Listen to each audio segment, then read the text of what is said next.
Salut tout le monde, merci d'être présent au MVP Performance Podcast. Pour les 2 prochains épisodes, on va vous présenter vos entraîneurs, Coach Marc, Coach Bam. On va aller un peu plus en détail sur nos parcours et sur ce qui nous apporte maintenant, aujourd'hui, à faire du coaching en nutrition, en développement athlétique. Ouais, that's it. Fait qu'aujourd'hui, dans le fond, on va commencer simplement avec l'épisode au sujet de Coach Bam, parler un petit peu plus de où il vient, de ce qu'il fait présentement, de ce qui le passionne, de quels sont ses intérêts, puis qu'est-ce qu'il a fait pour en être où est-ce qu'il est maintenant. Bam m'a demandé d'être le premier à ce qu'on parle de lui. Il voulait absolument être la star du show. Fait que je le laisse faire les introductions. Il va faire la première épisode, il va parler de lui.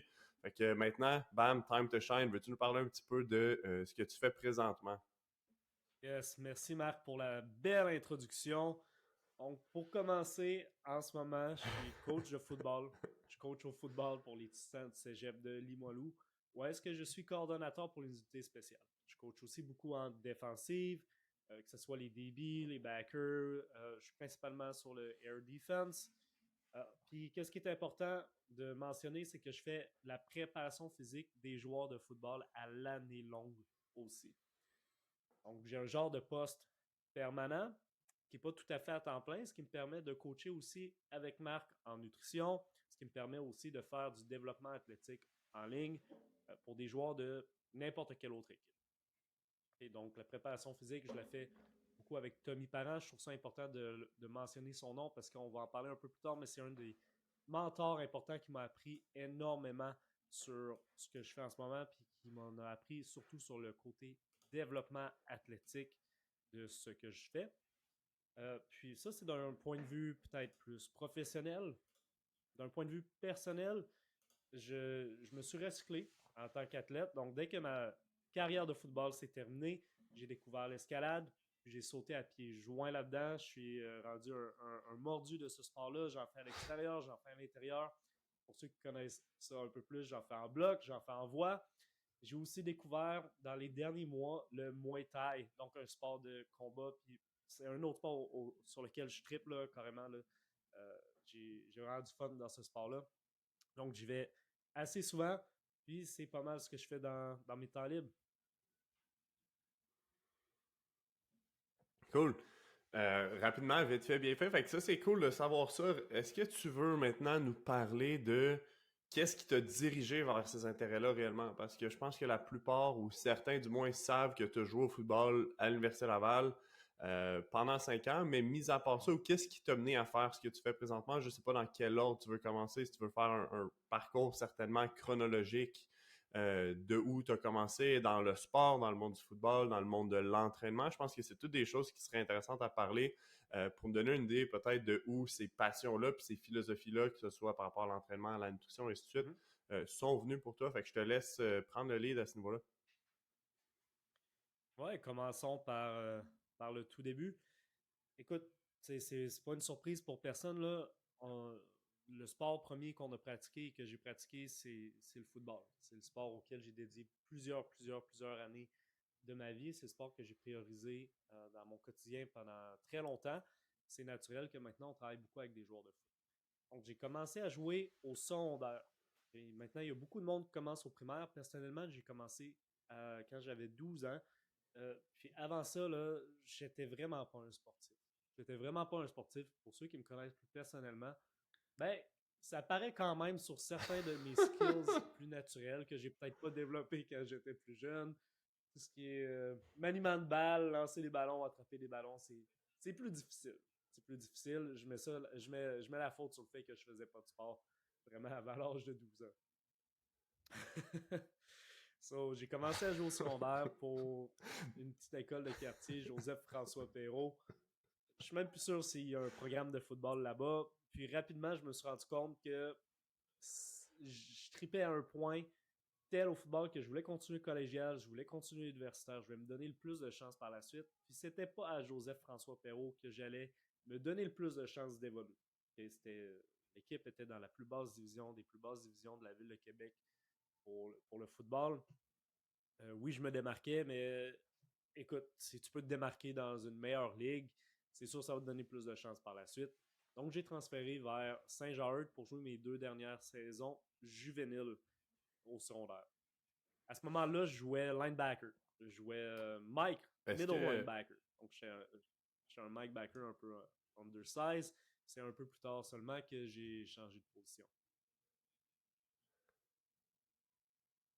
c'est extrêmement typique, ça, des jeunes joueurs de football, là, très très souvent, quand tu joues dans des niveaux qui sont plus bas. Je pense à mon frère qui est un petit peu comme toi, qui était définitivement pas le plus gros, mais quand il a commencé à jouer au football, du fait que athlétiquement, tout ça était dominant, souvent plus jeune, c'est là où on met les joueurs Mike Packer ou en quelque part où ils ont une plus grande opportunité de faire des jeux. Surtout dans les ligues, je te dirais, les moins fortes, on le voit souvent. Là, en défensive, c'est Mike Backer, puis en offense, c'est les corps arrière, les running backs. Pas parce que c'est leur potentiel à long terme, mais réellement parce que c'est là qu'ils peuvent avoir le plus gros impact pour aider leur équipe à ce niveau-là. Puis à long terme, ben, probablement que pour plusieurs, c'est un changement de position, un peu comme tu l'as fait par la suite. Là, parce qu'à long terme, je pense pas que tu aurais été un Mike Backer toute ta vie. Là. Non, Fait que j'avais veux-tu me pas le parler de la suite? gabarit typique pour un Mike Backer. Non, j'avais pas le gabarit typique pour un Mike Backer. Alors, assurément là, que j'avais des qualités athlétiques. Ok, peut-être que je n'étais pas le meilleur pour lancer et attraper des ballons, mais athlétiquement, j'avais clairement un edge sur les autres joueurs sur le terrain. J'étais plus vite, plus agile. J'avais un bon instinct pour aller faire des tackles en défensive.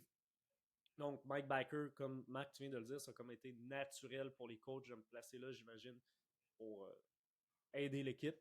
Okay, c'est là que j'ai pu aider l'équipe au maximum lorsque j'étais à Perrault et même à Saint-Georges. Mais à long terme, j'étais undersized. J'étais comme 160, 170 livres. Je pense que j'ai terminé ma dernière saison juvénile secondaire 5 Mike Backer à 170 livres. Donc, c'est pas mal undersized. Parce que quand j'avais à prendre des guards ou des centres, c'était pas facile. Je m'en sortais au secondaire, mais des fois, je me faisais brasser. Donc, les coachs à Garneau, j'ai joué à Garneau au collégial, voyaient plutôt me développer à long terme comme un defensive back, comme un DB.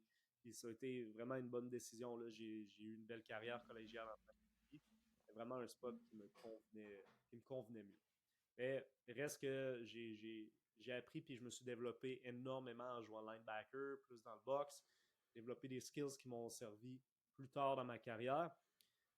Puis, fast forward, préparation physique, nutrition, je m'y intéressais au secondaire. J'avais un certain intérêt là-dedans. Je voulais faire attention, mais j'avais pas vraiment d'informations sur qu'est-ce qu'était réellement bien manger ou du moins manger pour un athlète, surtout pas un athlète de football. Je m'entraînais selon les ressources qui étaient alentour de moi, donc avec les entraînements proposés par les coachs qui étaient là en ce moment, sans nécessairement qu'il y ait un vrai spécialiste de développement athlétique. Donc, j'ai quand même fait quelques trucs, mais rien de sérieux. Puis, j'ai pas eu la vraie piqûre d'une certaine façon avant le collégial. Ou est-ce que là, on avait quelque chose de plus organisé pour la préparation physique avec ce qui était dans le temps le Hard Gym Performance, qui est maintenant, qui s'est rebrandé et qui est devenu le chalet, et plus un gym de performance maintenant. J'ai connu un coach qui était vraiment passionné dans le temps, qui suivait le groupe des élans, qui s'appelle Alexandre Lemay. Puis sa passion m'a été transmise par, par défaut d'une certaine façon. Là, il ne m'a pas pris sous son aile ou rien, mais je voyais qu'il tripait dans ce qu'il faisait. Je voyais qu'il y avait un gros intérêt à voir les athlètes se développer et avoir du succès sur le terrain grâce aux efforts qu'ils mettaient en dehors du terrain. J'ai commencé à vouloir performer puis repousser mes performances à un autre niveau. Donc, c'est là que ça a commencé à mijoter. Puis c'est là que ma passion pour la préparation physique, le développement athlétique et en même temps la nutrition s'est développée. Parce que pour optimiser mes gains dans la salle et sur le terrain en développement vitesse, ben, je me suis vite rendu compte qu'il fallait que ce que je faisais dans la cuisine concorde aussi. Puis, quel impact ça a réellement eu pour toi du moment que tu as pris conscience de ça, puis que tu as commencé à changer des choses dans tes habitudes de vie, dans tes habitudes alimentaires, puis dans ton peut-être l'effort puis l'intérêt que tu mettais à l'entraînement concrètement dans tes performances, quoi que ce soit, qu'est-ce que ça a changé pour toi? La première chose qui est arrivée, c'est que j'ai vraiment commencé à me pousser plus fort au gym, commencé à y aller plus souvent. J'ai commencé à vouloir battre mes PB, j'ai commencé à vouloir être plus fort en haltérophilie, sur les big lifts. J'ai aussi commencé à vouloir être plus souple. Donc, il y a une genre de prise de conscience qui s'est faite de l'importance de mettre des efforts à l'entraînement. Puis, ça a commencé en me poussant à être plus intense et plus dédié au training. Okay? Donc, à partir de là, il y a eu des gains qui sont arrivés et je l'ai senti sur le terrain. Mais je pense que le premier effet, c'est l'effort que je mettais à l'entraînement. L'effort que je mettais dans tout ce qui était préparation physique ou en dehors du football. Okay? Puis juste par le fait que je travaillais plus fort qu'avant, il y a des résultats qui sont venus, qui se sont ressentis sur le field. Okay? Puis ça, c'est peut-être que je faisais pas les choses d'une façon optimale. C'est une leçon importante pour ceux qui nous écoutent. Même si ce que tu fais n'est pas optimisé à 100%, il y a une composante qui est essentielle, puis c'est qu'il faut que tu mettes des efforts dans ce que tu fais. Donc, en commençant, en étant plus conscient Ouais, de vraiment. Puis l'importance de la préparation physique, en sachant qu'en devenant plus fort, plus vite dans la salle de poids, plus vite en dehors du terrain, ça pouvait m'aider à être un meilleur joueur de foot. Puis c'était l'objectif final. J'ai commencé à me donner à fond, à fond, à fond, à fond. La nutrition est comme venue en même temps parce que je me suis dit qu'il fallait absolument que j'optimise ce que je faisais à l'entraînement, faisant attention à ce que je mangeais. Puis j'ai commencé à m'informer, essayer des affaires. J'ai commencé à me sentir plus énergique, avoir un meilleur focus, à sentir que je devenais plus fort. Puis c'est à partir de là que j'ai commencé à progresser vraiment rapidement. Donc c'est au collégial, je pense que j'ai eu la progression la plus rapide là, dans mon développement physique. Donc, je dirais en termes de size, j'ai pris du poids, en termes de body comp, j'étais plus lean, j'étais plus fort, j'étais plus vite. Je devenais tranquillement, là, tranquillement, assez vite, un meilleur athlète. Ça a commencé à se sentir sur le field, surtout au niveau de mes capacités athlétiques. J'étais plus fort, j'étais plus lourd, donc j'avais plus d'impact au tackle. J'étais plus rapide, j'étais capable de closer la distance plus rapidement avec des receveurs.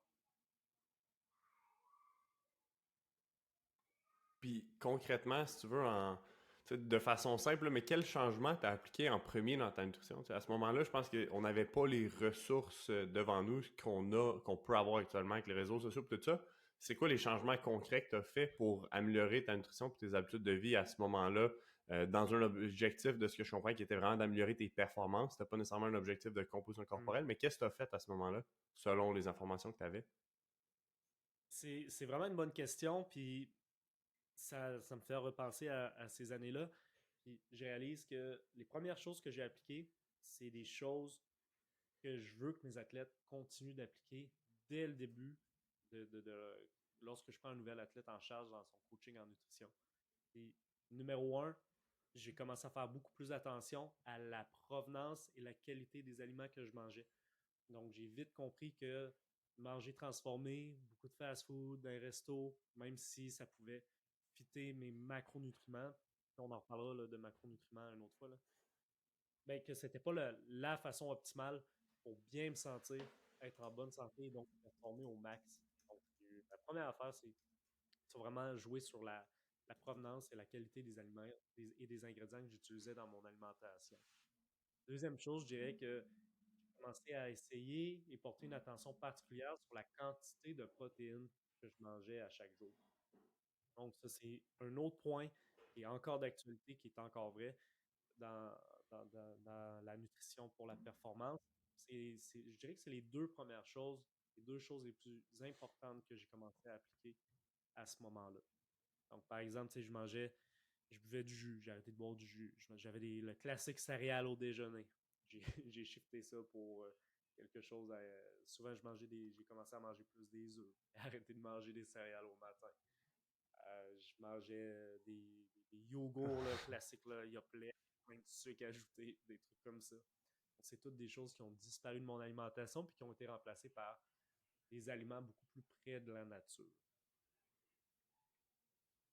C'est fou quand même parce que, tu sais, réellement, là, quand tu y penses, c'est des choses que, à ce jour, on étudie ça, puis c'est ce qu'on fait, puis on peut vraiment pousser ça plus loin maintenant, mais les bases, puis les choses qui ont été vraies, qui ont toujours été vraies, sont encore vraies à ce jour, puis de façon presque, tu sais, je veux dire, probablement que t'allais chercher tes informations, mais de façon presque logique, sans même trop y penser, tu t'es dit, c'est les deux choses qui vont réellement avoir un impact, tu sais, enlever de la crap, puis manger plus de protéines, manger des vrais aliments, puis encore à ce jour, je pense Mhm. que n'importe qui peut avoir un méga edge sur ses performances, sur sa santé, sur tout ça en faisant ces changements-là qui sont super simples. Puis probablement qu'à ce moment-là, ça n'a pas été difficile pour toi. Tu intègres plus de bonnes choses, puis de façon logique ou quasiment automatique, ben, la crap que tu mangeais s'enlève. Tu sais, je vais manger plus d'œufs, je vais manger du gruau à la place. Ben, les céréales, tu n'as plus nécessairement la place pour les céréales, tu as autre chose à la place. Ton dîner qui était autre chose, ben là, tu rentres des Mhm. protéines, tu rentres des bons aliments. Tu sais, ça me prendrait peut-être des légumes. Mais à ce moment-là, le reste, c'est pas de dire hey, je mange plus de telle affaire, c'est juste de façon quasiment automatique, c'est plus là. Puis je pense que la première leçon que tout le monde peut améliorer sa nutrition, la façon la plus facile, c'est réellement comme tu l'as fait, puis je trouve ça super. Ouais, c'est fou, puis je me rappelle pas du tout d'où m'est venu la logique ou les apprentissages pour appliquer ces choses-là, mais je me rappelle très, très, très bien que c'est vraiment ce que j'essayais d'appliquer le plus. Je m'en souviens parce qu'à ce moment-là, je vivais chez mes parents, puis je devrais être tellement gossant, là, mais je tannais mes parents pour m'aider à faire ces changements-là. J'ai essayé d'amener ces changements-là dans mon environnement familial. Je me souviens encore que j'ai gossé avec arrêter d'acheter du jus, arrêter d'acheter ci, arrêter d'acheter les trucs transformés, puis Ah ouais? puis quand il n'y avait pas quand il y avait pas une source de viande ou une source de protéines dans le repas, ben je chialais un peu, j'en parlais à mes parents, puis et bref, j'étais gossant avec ça. C'est pour ça que ça Mais m'est c'est resté dans ma correct. mémoire. Là, de... Ah, mais c'est vraiment correct. Parce que de changer ton environnement, c'est la façon la plus facile de changer tes habitudes. Je pense à simplement la façon dont moi ça se faisait. Tu sais, quand j'ai fait ces transitions-là, puis on parlera moi plus tard, mais chez ma mère, par exemple, il y avait toujours des chips puis des pâtisseries puis tout ça. Ma mère travaillait dans une boulangerie-pâtisserie, il y avait tout le temps plein d'affaires. Puis toutes les fois que j'étais là, c'est sûr que l'option facile, c'est de tomber dans dans toutes les cochonneries. Fait que des fois, de leur dire de ne pas en acheter, ben, ça te donne une chance de ne pas en manger. Puis après ça, s'ils sont là, c'est à toi de te contrôler réellement, mais l'environnement, ce que toi, tu as accès à facilement, va absolument changer tes résultats. Puis de manière générale, ce qu'on voit chez les jeunes qu'on coach, c'est que les parents sont là pour te supporter. Tu sais, t'es dans un sport, tu fais quelque chose de bien, de simplement avoir ces questions-là. Pourrais-tu avoir un peu plus de ci ou un peu plus de protéines? Est-ce que, je donne un exemple, ma mère faisait des pâtes aux crevettes, ben, est-ce qu'on pourrait avoir plus de crevettes? On peut-tu avoir plus souvent des affaires comme ça? Puis Mhm. de fil en aiguille, tes habitudes vont se changer parce que tu vas avoir un certain impact sur ton environnement. Puis c'est la façon la plus facile de le faire, là, absolument, de dire, bon, mais moi, je mange différent de tout le monde, puis c'est tout. Oui, vraiment. Faites-le juste, s'il vous plaît, s'il y a des gars qui vivent avec leurs parents en ce moment, faites-le juste d'une belle façon, d'une façon respectueuse. N'aime pas ça comme quelque chose à imposer pour, pour vos parents. Puis essayez pas de tout changer d'un coup non plus. Là. Essayez plus d'exposer votre point de vue. C'est peut-être quelque chose que je faisais pas tout à fait bien. Mais bon, continuons sur mon parcours. Collégial, j'ai Ouais. eu des belles années là, de foot où est-ce que je jouais comme DB. Les impacts des efforts que je mettais en dehors du terrain se faisaient de plus en plus sentir sur le terrain. Puis l'idée d'optimiser et de toujours repousser les limites du corps humain a commencé à vraiment me fasciner puis vraiment m'obséder quasiment d'une certaine façon. Donc, ça a passé beaucoup par la nutrition, la préparation physique à cause du fait que j'étais passionné aussi par le football. Ça aurait pu se faire de plein d'autres façons. C'est simplement la sphère qui m'a attiré le plus, qui m'a rejoint le plus dans ces années-là.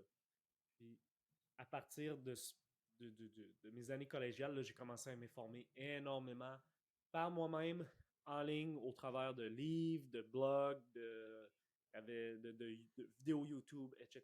Puis j'étais vraiment une éponge. Toute l'information que je pouvais avoir, je voulais aller la chercher. Toutes les petites questions que je me posais, je voulais pas attendre que quelqu'un me l'apprenne. Je voulais aller chercher moi-même mes réponses. Je voulais en apprendre toujours plus sur comment devenir plus vite, plus explosif, comment mieux développer ma force ou ma puissance, etc.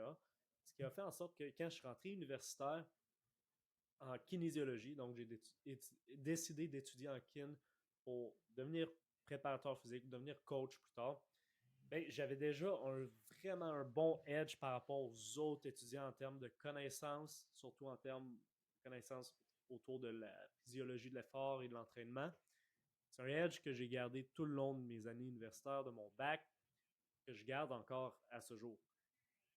Puis, on est rendu à l'époque où est-ce que maintenant j'étais à l'université. Pour ceux qui sont à l'Uni ou qui s'en vont à l'Uni, ne vous fiez pas seulement à vos cours pour apprendre des choses. Les bacs, les cours universitaires, comment c'est monté, ça a ses limitations. Et si tu veux absolument devenir le meilleur coach possible, le meilleur professionnel possible, et je suis sûr que c'est pareil dans d'autres domaines, il va falloir que tu fasses un gros bout de chemin de façon autonome et par toi-même. Okay? Apprendre par soi-même, euh, c'est un skill qui est hyper important pour devenir le meilleur possible, le meilleur coach possible dans mon cas. Ouais, vraiment. Puis, tu sais, je pense que l'importance de le faire, c'est d'être capable de développer un esprit critique parce que quand tu rentres dans un bac, que ce soit dans n'importe quoi ou dans n'importe quel programme d'études, tu vas vraiment plonger dans la vision d'une personne ou d'un groupe de personnes dans une certaine philosophie. Puis définitivement, il y a quelque chose à en retirer. Absolument, il y a quelque chose à en retirer, mais après ça, c'est d'être capable d'avoir l'esprit critique, puis de venir aller voir ce que d'autres personnes avec une philosophie qui est différente, des idéologies qui sont complètement différentes, de voir qu'est-ce que eux offrent, puis après ça, voir qu'est-ce que toi tu crois là-dedans, de quelle façon tu peux aller chercher le meilleur de chacune des idées. C'est vraiment quelque chose qu'on peut faire parce que je pense que tu l'as vu d'une certaine façon dans certains cours d'entraînement, puis ailleurs, tu irais t'informer ailleurs sur ce que tu lisais, ou est-ce que tu t'informais dans les livres, sur YouTube avant l'université ou même pendant l'université. C'était probablement super différent de ce que tu voyais à l'université. Puis ça veut pas dire que ce qui est à l'université, parce que c'est à l'université, c'est meilleur, mais ça veut pas dire que c'est moins bon non plus. Je pense que ce qui te permet d'être rendu là, puis de le faire avec l'expérience que tu as là, puis l'impact que tu as en ce moment, c'est d'être allé chercher le meilleur, si on veut, de tous les mondes que tu as réussi à aller chercher d'un côté puis de l'autre pour vraiment te développer un esprit critique puis te développer en tant que réel professionnel. Il faut absolument pas se limiter à ce que tu apprends à l'école. C'est blanc ou noir, puis à l'extérieur de ça, ben, si c'est pas quelque chose que tu apprends à l'école, ben, c'est pas bon. Fait que c'est quelque chose qui a vraiment un énorme impact. Puis je pense que ça doit être bon dans tous les domaines pour tout le monde qui va aller étudier quoi que ce soit, là. De le voir puis de le faire de cette façon-là. Surtout quand c'est un sujet qui te passionne, c'est beaucoup plus facile. Parce qu'il y en a qui rentrent dans des sujets à l'école, des programmes d'école qui apprécient pas. Puis à ce moment-là, ça devient vraiment difficile d'aller étudier, aller apprendre des choses de ton côté aussi parce que tu es déjà blasé, si on veut, de ce que tu étudies. Fait que de rentrer dans quelque chose qui te passionne, c'est vraiment une des meilleures façons de le faire pour continuer d'apprendre même à l'extérieur de l'école parce que tu cherches quelque chose de différent, tu cherches quelque chose de plus. Hmm. Exact, exactement. Donc là, rendu à l'université, mes connaissances commençaient à s'agrandir, mes connaissances théoriques commençaient à s'approfondir, puis j'ai commencé à vouloir appliquer ces connaissances-là en entraînant du monde. J'ai rendu à l'Université Laval, où est-ce que je jouais defensive back pour commencer. J'ai changé beaucoup de positions. J'ai terminé comme le joueur hybride nickel, donc hybride entre un linebacker et un DB sur le field. Puis en voulant appliquer mes connaissances théoriques en pratique, j'ai trouvé une job en préparation physique au centre Elite Factor. Donc, pour les gens de la ville de Québec, peut-être que vous connaissez le gym. Puis c'est là que j'ai trouvé un de mes premiers mentors en préparation physique qui s'appelle Pascal Champagne, qui est le propriétaire et le fondateur du Elite Factor. Il est encore là d'ailleurs. Puis j'ai énormément appris sur sa vision, justement, c'est apprendre par soi-même en ligne. On en apprend beaucoup sur différentes visions. Apprendre de quelqu'un euh, apprendre de quelqu'un directement, trouver un mentor, c'est une autre très, très belle façon d'apprendre, surtout d'un point de vue méthode de travail. Comment lui montait ses programmes, comment lui prenait en charge un groupe d'entraînement pour aller chercher le meilleur des athlètes qu'il coachait. Pascal a été un de mes premiers mentors, énormément appris. Lui était un lineman quand lui-même jouait au football. Donc, j'ai surtout appris de lui pour tout ce qui était développement de la force, de la puissance. J'ai beaucoup appris sur tout ce qui était un entraînement pour un athlète de foot dans la salle de poids. Donc, ça a été une de mes premières expériences professionnelles officielles en préparation physique parce que je faisais déjà beaucoup de programmes un peu par moi-même, pour des amis, pour moi-même, pour des joueurs de football sans nécessairement que ce soit ma business officielle ou ma job officielle.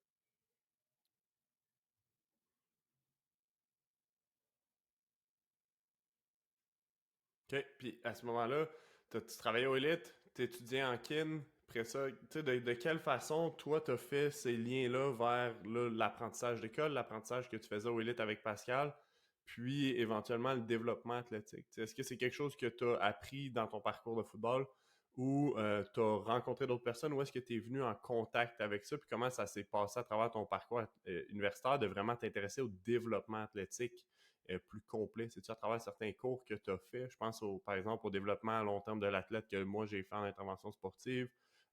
Qu'est-ce qui t'a dirigé vers cette spécialisation-là ou quelque chose qui est plus différent, qu'on entend peut-être moins parler? C'est venu plus tard quand je suis rentré en contact avec Tommy Parent et Fabrice Acoué. Tommy Parent qui était à ce moment-là et qui est encore à ce jour entraîneur pour les Titans, préparateur physique avec les Titans. Fabrice qui à ce moment-là était coach de track à l'Université Laval. Maintenant qui est rendu à Montréal puis entraîne les meilleurs sprinters du Canada. Euh, donc c'est venu juste un peu plus tard vers la fin de mon parcours universitaire. Mais à la base, le premier contact que j'ai eu avec les Titans du Cégep a été au travers de mon frère qui a joué au football collégial là-bas. Donc, j'ai commencé à apprendre un peu j'ai commencé à connaître les coachs. Donc, Dave Parent, Tommy Parent, qui sont là-bas, avec qui je travaille maintenant. Puis aussi au Elite Factor, on a un partenariat qu'on a encore à ce jour où que nos joueurs de football à Limoilou vont s'entraîner au centre Elite Factor parce qu'ils ont des installations un peu uniques pour la ville de Québec. Il y a un environnement de travail qui est complètement différent, donc les joueurs de foot tirent avantage de cet avantage-là. Et puisque dans le temps, j'étais au Elite, c'est moi qui m'occupais des joueurs qui s'entraînaient au Elite Factor. Dans le temps, c'était juste les joueurs de ligne. Maintenant, c'est tous les joueurs qui vont au Elite Factor à différents moments dans l'année. À ce moment-là, je m'occupais des joueurs de ligne qui s'entraînaient au Elite Factor quand j'étais un jeune entraîneur à ce centre-là. Et éventuellement, Tommy, Dave ont appris à me connaître par la bande un peu. Puis quand mon parcours universitaire a terminé, je faisais mes stages avec Fabrice Acoué. J'ai appris à connaître Tommy Parent de plus en plus. Puis direct quand j'ai sorti, Dave m'a contacté pour m'offrir un poste pour les Titans du Cégep de Limoilou. Puis là, j'ai commencé à connaître Tommy Parent vraiment plus profondément. Fabrice, Tommy, à ce moment-là, là, ont été deux autres mentors hyper importants dans mon développement.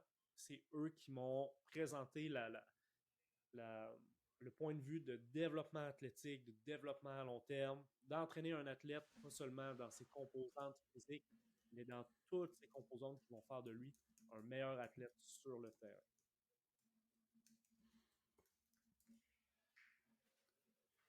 Cool. Cool. Puis ça, en fait, ça nous mène pas mal à où est-ce que tu es maintenant. Est-ce qu'il y a des choses, mettons, qu'on n'aurait pas parlé encore que tu penses qui serait important pour n'importe qui écoute le podcast d'en savoir par rapport à ton parcours sportif ou professionnel? Ça résume bien. Ça résume très bien. Puis, sans aucun doute là, que dans les prochains épisodes, on va pouvoir replonger dans nos parcours individuels puis aller plus en profondeur dans certaines choses qu'on a vécues au travers du football ou au travers du mentorat qu'on a eu avec d'autres entraîneurs. Mais ça ressemble à ça. C'est mon parcours.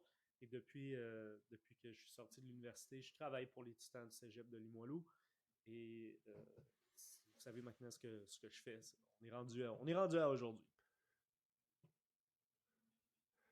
Alright, fait que that's it, c'est terminé pour aujourd'hui. Merci tout le monde d'avoir écouté jusqu'ici sur l'histoire de Bam. On se reparle la semaine prochaine avec mon histoire à moi. Peace! Merci!